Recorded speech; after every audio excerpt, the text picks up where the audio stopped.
Legislative elections in France are scheduled to be held on 12 and 19 June 2022 to elect the 577 members of the 16th National Assembly of the French Fifth Republic.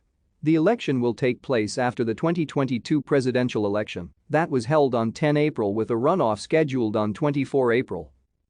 Following the 2017 legislative election, President Emmanuel Macron's party La République En Marche and its allies hold a majority in the National Assembly. The La République En Marche group has 308 deputies, the Democratic Movement and related parties has 42 deputies, and the GUR Ensemble, which was created in November 2017, has 9 deputies. Switching the electoral system to proportional representation in part has been discussed. Although the proposal to have part of parliament elected with a proportional representation system was included in Macron's platform in 2017, this election promise was not fulfilled.